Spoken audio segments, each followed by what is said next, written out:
Maghihigpit ang kagawaran ng edukasyon sa pamamahagi ng kanilang voucher sa mga senior high school para maiwasan ng ghost beneficiary sa departamento.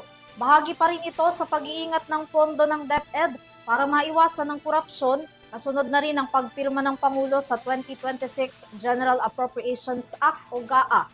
Tungayan ang balita sa aking report.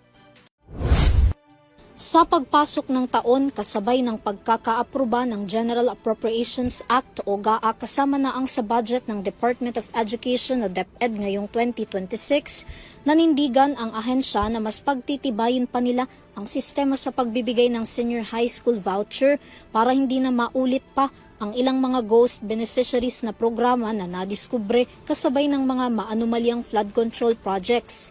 Ayon kay Education Secretary Sani Angara, kung dati mas maagang ibinibigay ang voucher sa mga eskwelahan para sa mga senior high school, ngayon daw ay mas mahigpit na ipinatutupad ang 5-step validation process. Dati binabayaran ka agad, ina-advance yung bayad. Ngayon, tinitingnan talaga yung resulta at kung naka-enroll, tapos yung learner number at nag-institute tayo ng mga safeguards both at the school level and at the DepEd level. So, binabangga namin yung mga database natin na dati hindi ginagawa.